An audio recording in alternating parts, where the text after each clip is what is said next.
نحمده ونصلي على رسوله الكريم اما بعد فاعوذ بالله من الشيطان الرجيم بسم الله الرحمن الرحيم رب اشرح لي صدري ويسر لي امري واحلل عقدة من لساني يفقهوا قولي۔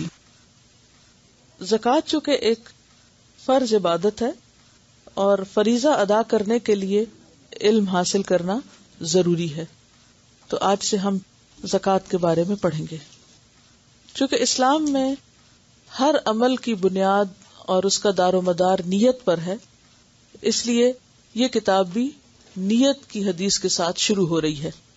نیت کے مسائل، اعمال کے اجر و ثواب کا دار و مدار نیت پر ہے۔ زکوٰۃ ادا کرتے وقت نیت ضروری ہے، یہ بڑی اہم بات ہے۔ کیا؟ زکوٰۃ ادا کرتے وقت نیت کرنا ضروری ہے۔ اگر آپ ویسے ہی صدقہ خیرات کرتے رہیں اور پھر کچھ دنوں کے بعد کہیں کہ میں تو بہت دے چکی ہوں، چلے میری زکوٰۃ بھی ہو گئی، تو اس طرح زکوٰۃ نہیں ہوتی۔ عن عمر بن الخطاب رضی اللہ عنہ قال سمعت رسول اللہ صلی اللہ علیہ وسلم یقول انما الاعمال بالنیات وانما لکل امرئ ما نوى فمن كانت ہجرته الى دنیا یصیبها او الى امرأة ينکحها فہجرته الى ما ہاجر الیہ، رواہ البخاری۔ حضرت عمر بن خطاب رضی اللہ عنہ کہتے ہیں، میں نے رسول اللہ صلی اللہ علیہ وسلم کو فرماتے ہوئے سنا ہے کہ اعمال کا دار و مدار نیتوں پر ہے۔ ہر شخص کو وہی ملے گا جس کی اس نے نیت کی، لہذا جس نے دنیا حاصل کرنے کی نیت سے ہجرت کی اسے دنیا ملے گی، اور جس نے عورت حاصل کرنے کی نیت سے ہجرت کی اسے عورت ہی ملے گی۔ پس مہاجر کی ہجرت اسی چیز کے لیے سمجھی جائے گی جس غرض کے لیے اس نے ہجرت کی۔ اسے بخاری نے روایت کیا ہے۔ دکھاوے کی زکوٰۃ، نماز اور روزہ سب شرک یعنی شرک اصغر ہے، یعنی زکوٰۃ ایک فریضہ ہے، لہذا اس کے دینے میں انسان کے اندر کوئی فخر و غرور یا ریاکاری نہیں ہونی چاہیے۔ عن شداد ابن اوس رضی اللہ عنہ قال سمعت رسول اللہ صلی اللہ علیہ وسلم یقول من صلی یرائی فقد اشرک ومن صام یرائی فقد اشرک ومن تصدق یرائی فقد اشرک، رواہ احمد۔ حضرت شداد بن اوس رضی اللہ عنہ کہتے ہیں، میں نے رسول اللہ صلی اللہ علیہ وسلم کو فرماتے ہوئے سنا ہے، جس نے دکھاوے کی نماز پڑھی اس نے شرک کیا، جس نے دکھاوے کا روزہ رکھا اس نے شرک کیا، جس نے دکھاوے کا صدقہ کیا اس نے شرک کیا، یعنی اس نے اللہ کے ساتھ دوسروں کو بھی اس کام کی خوشی میں شریک کیا کہ اور بھی خوش ہو جائیں۔ اسے احمد نے روایت کیا ہے۔ فرضیت الزکوٰۃ، زکوٰۃ کی فرضیت۔ زکوٰۃ کا ادا کرنا اسلام کے 5 بنیادی فرائض میں سے ایک فرض ہے۔ عن ابن عمر رضی اللہ عنہما قال قال رسول اللہ صلی اللہ علیہ وسلم بنی الاسلام علی 5 شہادت اللہ الہ الا اللہ وان محمد رسول اللہ واقام الصلاۃ وایتاء الزکاۃ والحج وصوم رمضان، رواہ البخاری۔ حضرت عبداللہ بن عمر رضی اللہ عنہ فرماتے ہیں، رسول اللہ صلی اللہ علیہ وسلم نے فرمایا کہ اسلام کی بنیاد 5 چیزوں پر ہے۔ اس بات کی شہادت دینا کہ اللہ کے سوا کوئی معبود نہیں اور محمد صلی اللہ علیہ وسلم اللہ تعالیٰ کے رسول ہیں، نماز قائم کرنا، زکوٰۃ ادا کرنا، حج کرنا، رمضان المبارک کے روزے رکھنا۔ اسے بخاری نے روایت کیا ہے۔ زکوٰۃ ادا کرنے کے عہد پر رسول اللہ صلی اللہ علیہ وسلم نے بیعت بھی لی۔ قال جریر بن عبد اللہ بایعت النبی صلی اللہ علیہ وسلم علی اقام الصلاۃ وایتاء الزکاۃ والنصح لکل مسلم، رواہ البخاری۔ حضرت جریر بن عبداللہ رضی اللہ عنہ کہتے ہیں کہ میں نے نبی اکرم صلی اللہ علیہ وسلم سے نماز قائم کرنے، زکوٰۃ دینے اور ہر مسلمان کی خیرخواہی کرنے پر بیعت کی۔ اسے بخاری نے روایت کیا۔ زکوٰۃ ادا نہ کرنے والوں کے خلاف جہاد کرنا فرض ہے۔ زکوٰۃ ایک فرض عبادت ہے، اس کی جگہ کوئی صدقہ خیرات یا ٹیکس وغیرہ ادا کرنے سے زکوٰۃ کا فرض ساقط نہیں ہوتا، کیونکہ ٹیکس جو ہے وہ کسی بھی حکومت کو دیا جاتا ہے اور پھر وہ اپنے ڈسکریشن پہ اس کو خرچ کرتی ہے۔ لوگوں کی اگرچہ فلاح و بہبود کے لیے خرچ ہوتا ہے، لیکن زکوٰۃ ٹیکس سے الگ چیز ہے، کیونکہ اس میں ایک اسلامی عبادت اور اس میں نیت کا شامل ہونا اور مخصوص مال پر مخصوص وقت کے گزرنے کے بعد فرض ہوتی ہے، اس لیے یہ بالکل مختلف ہے۔ عن ابی ہریرہ رضی اللہ عنہ قال لما توفی رسول اللہ صلی اللہ علیہ وسلم وکان ابو بکر رضی اللہ عنہ وکفر من کفر من العرب فقال عمر رضی اللہ عنہ کیف تقاتل الناس وقد قال رسول اللہ صلی اللہ علیہ وسلم امرت ان اقاتل الناس حتى يقولوا لا الہ الا اللہ فمن قالها فقد عصم منی ماله ونفسه الا بحقه وحسابه على الله فقال والله لأقاتلن من فرق بين الصلاة والزكاة فإن الزكاة حق المال والله لو منعوني عناقا كانوا يؤدونها إلى رسول الله صلى الله عليه وسلم لقاتلتهم على منعها قال عمر رضي الله عنه فوالله ما هو إلا أن قد شرح الله صدر أبي بكر رضی اللہ عنہ فعرفت انہ الحق رواہ البخاری۔ حضرت ابو ہریرہ رضی اللہ عنہ فرماتے ہیں کہ جب رسول اکرم صلی اللہ علیہ وسلم کی وفات ہوئی اور حضرت ابو بکر خلیفہ ہوئے تو عرب کے کچھ لوگ کافر ہو گئے اور انہوں نے زکوٰۃ کو دینے سے انکار کر دیا۔ جب حضرت عمر نے کہا کہ آپ لوگوں سے کیوں کر جہاد کریں گے، حالانکہ رسول اللہ صلی اللہ علیہ وسلم نے فرمایا کہ مجھے لوگوں سے اس وقت تک لڑنے کا حکم ہے جب تک وہ لا الہ الا اللہ نہ کہیں، یعنی ایک مسلمان کے خلاف جنگ نہیں کر سکتا۔ جب یہ کہنے لگے تو انہوں نے اپنے مال اور جانیں مجھ سے بچا لی۔ اس کا کیا مطلب ہے کہ اگر کوئی شخص کلمہ پڑھتا ہے تو آپ اس سے جنگ نہیں کر سکتے مگر حق کے ساتھ، اور ان کا حساب اللہ کے ذمہ ہوگا۔ اس پر حضرت ابو بکر نے کہا اللہ کی قسم میں تو اس سے ضرور لڑوں گا جو نماز اور زکوٰۃ میں فرق کرے گا، کیونکہ زکوٰۃ کا مال حق ہے۔ واللہ اگر یہ لوگ ایک بکری کا بچہ بھی جو رسول اللہ صلی اللہ علیہ وسلم کو دیا کرتے تھے مجھے نہ دیں گے تو ان سے ضرور لڑائی کروں گا۔ حضرت عمر نے فرمایا واللہ اللہ تعالیٰ نے ابو بکر کا سینہ کھول دیا اور میں جان گیا کہ حق یہی ہے۔ اسے بخاری نے روایت کیا، چونکہ یہ اسلام کے بیسک پلر میں سے، یعنی اس کو کس کے برابر قرار دیا گیا؟ شہادت کے، نماز کے، روزے کے، حج کے۔ اور اس میں آپ دیکھیے کہ حج کے بارے میں بھی آتا ہے کہ جس کو توفیق ہو، استطاعت ہو اور پھر وہ نہ کرے تو خواہ یہودی ہو کہ مرے یا عیسائی، اللہ تعالیٰ کو اس کی پرواہ نہیں۔ یعنی جو بھی صاحب حیثیت ہو اور اس کے پاس زیادہ راہ، یعنی اتنا پیسہ ہو کہ جس سے وہ آنے جانے کا ٹکٹ ادا کر سکے اور وہاں چند دن رہ کے اپنا نان نفقہ پورا کر سکے اور پیچھے گھر والوں کو دے سکے، تو پھر وہ جان بوجھ کے تاخیر کرے اور ٹال مٹول کرے تو یہ بات درست نہیں۔ اسی طرح اگر کوئی شخص نماز جان بوجھ کے چھوڑ دے تو اس کے بارے میں کیا حکم آتا ہے؟ گویا اس نے بھی کفر کا ارتکاب کیا۔ تو یہاں بھی اسی وجہ سے یہ ہے کہ خواہ وہ کلمہ پڑھے لیکن اگر وہ یہ کہے کہ میں نہیں مانتا کہ زکوٰۃ اسلام میں کوئی فریضہ ہے، یا اس فریضے کا انکار کرے۔ اصل میں زکوٰۃ کا انکار ایک فریضے کا انکار ہے، اور وہ فریضہ جو اسلام کی بنیاد ہے اس کا انکار پھر انسان کو اسلام کے دائرے سے باہر نکال دیتا ہے، اور جب کوئی اسلام کے دائرے سے باہر ہو گیا تو پھر اس کے خلاف جنگ ہو سکتی۔ فضل الزکوٰۃ، زکوٰۃ کی فضیلت۔ زکوٰۃ ادا کرنے والا جنتی ہے۔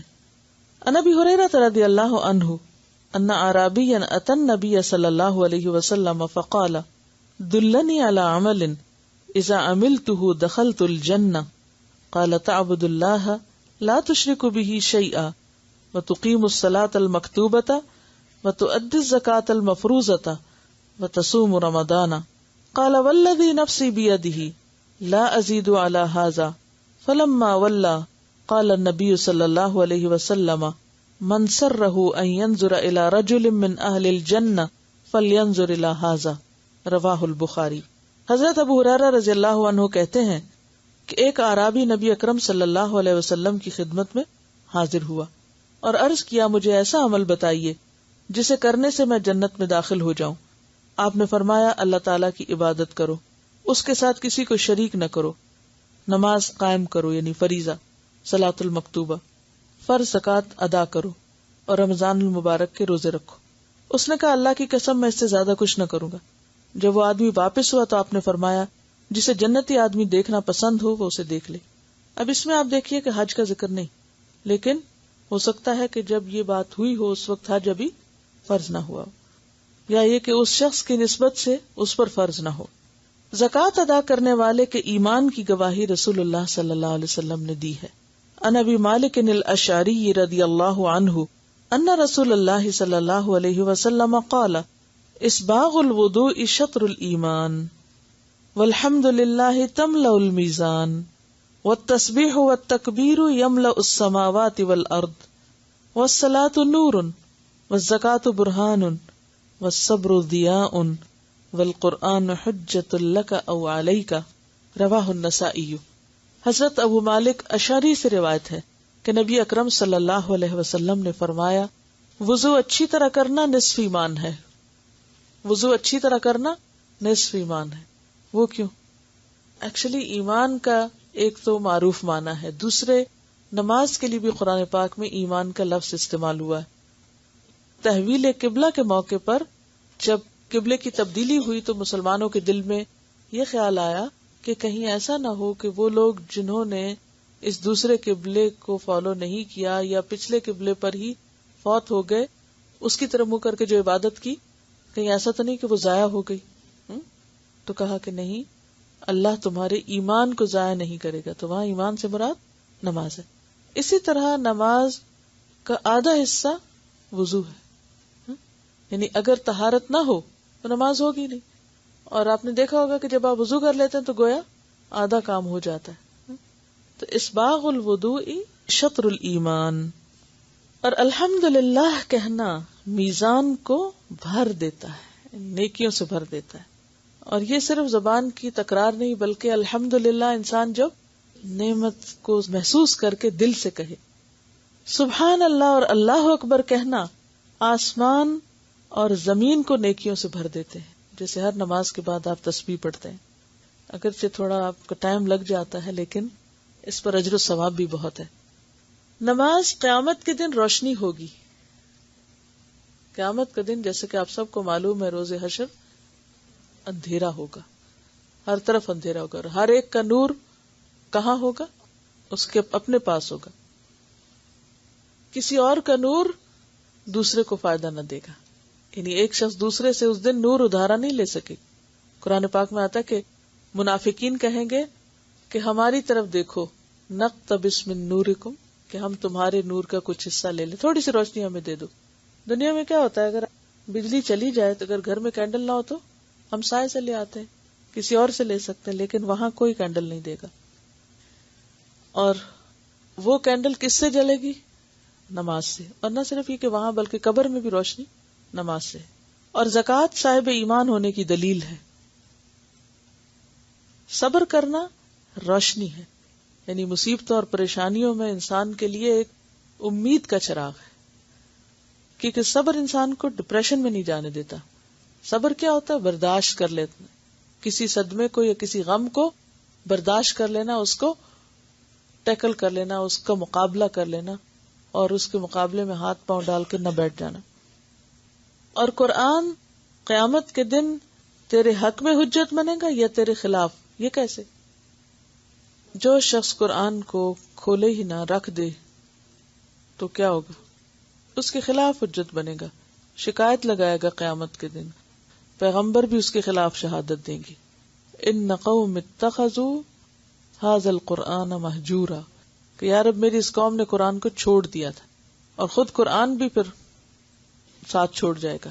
اور اس کے برعکس جو شخص قرآن کا حق ادا کرنے والا ہوگا قیامت کے دن، حدیث میں آتا ہے اقرأوا القرآن فإنه یأتی یوم القیامت شفیعا لأصحابہ، قرآن پڑھا کرو کیونکہ قرآن کا پڑھنا اپنے پڑھنے والوں کے حق میں قیامت کے دن سفارشی بن کے آئے گا، یعنی قرآن اپنے پڑھنے والوں کے حق میں سفارشی بن جائے گا قیامت کے دن۔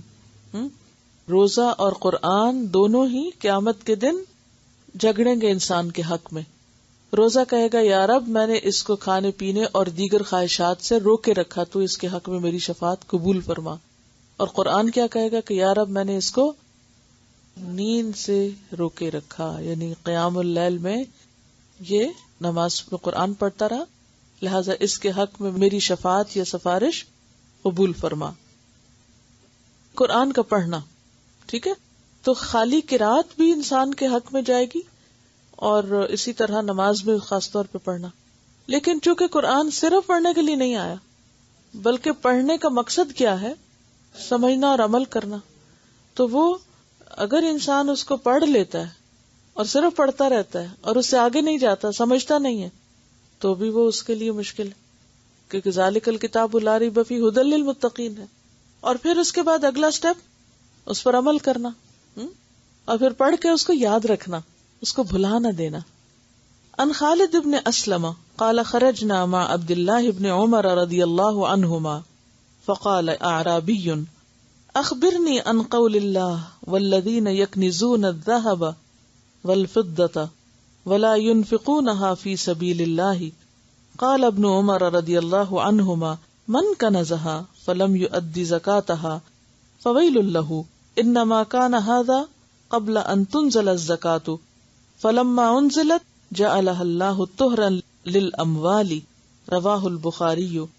حضرت خالد بن اسلم کہتے ہیں کہ ہم عبداللہ بن عمر رضی اللہ عنہما کے ساتھ نکلے تو ایک دیہاتی نے کہا مجھے اللہ تعالیٰ کے اس قول والذین یکنزون الذهب والفضة کے مطلب سے آگاہ فرمائیے. حضرت ابن عمر رضی اللہ عنہما نے فرمایا جس آدمی نے سونا چاندی جمع کیا اور اس کی زکوٰۃ نہ دی تو اس کے لیے خرابی ہے. اور یہ آیت زکوٰۃ کا حکم اترنے سے پہلے کی ہے.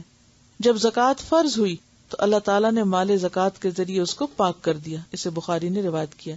تو اس سے کیا پتہ چلتا ہے کہ مال کا جمع کرنا منع نہیں ہے اگر اس میں سے زکوٰۃ دی جائے. جس مال میں سے زکوٰۃ نہ نکالی جائے وہ مال کیا کہلاتا ہے؟ کنز. اور ایسا کنز انسان کے خلاف حجت ہے. سبحانک اللہم و بحمدک نشہد ان لا الہ الا انت نستغفرک و نتوب الیک.